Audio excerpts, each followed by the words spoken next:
Mahalaga para sa prosekusyon na mabuksan ang financial records ni VP Sara sa kanyang impeachment trial.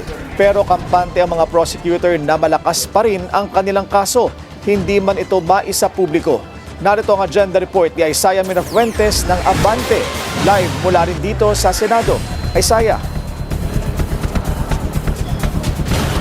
Willard, sa ika-6 na araw nga ng impeachment trial laban kay Vice President Sara Duterte, ang inilatag ng House Prosecution Panel sa oral arguments ay ang hiling na buksan ang tax records at bank documents ni VP Sara. At mahalaga nga, Willard, na matalakay ito para masiguro na rin habang gumugulong itong trial ay walang malabag sa mga batas, partikular na sa Bank Secrecy Law at maging sa Data Privacy Act. Kabilang, Willard, sa hinihiling ng prosekusyon ay ang mga dokumento ni VP Sara bago pa siya maging vice-presidente.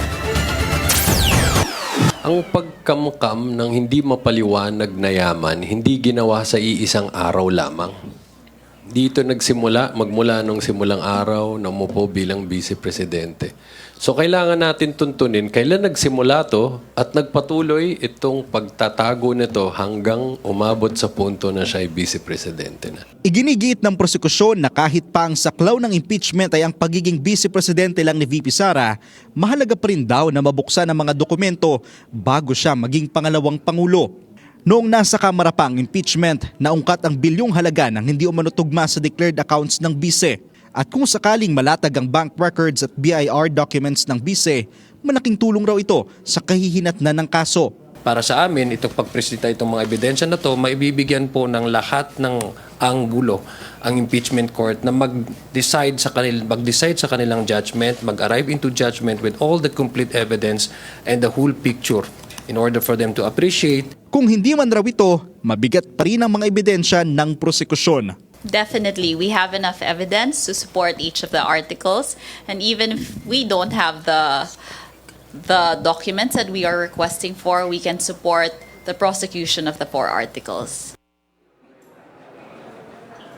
Willard, ang mga dokumentong hinihiling ng House Prosecution Panel ay kanila pang gagamitin sa Article 2, which is sa Unexplained Wealth, na kung pagbabasihan nga, Willard, itong pre-trial order mula sa impeachment court, ito yung pinakahuling tatalakayin nila dito sa trial. Pero ayon sa prosecution, Willard, mahalaga nga na matalakay na agad kung ang mga motion na ito para nga masiguro nila na wala nang mangyayaring delay. Samantala, Willard, isama ko na rin, bago magtapos ang paglilitis ngayong araw, inanunsyo ni House Lead Prosecutor Representative Jervil Luistro na 6 sa kanilang inilistang testigo ang hindi na nila ipatatawag pa sa impeachment court.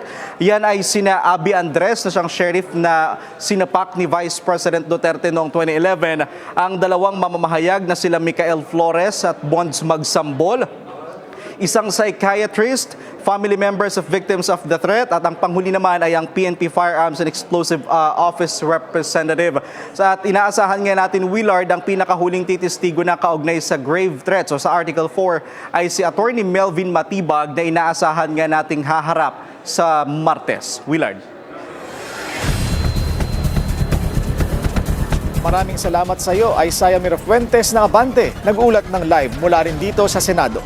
Manatiling nakatutok sa Bilyonaryo News Channel, sumubaybay sa aming social media accounts at mag-subscribe sa aming YouTube channel para sa mga eksklusibong balita at storya.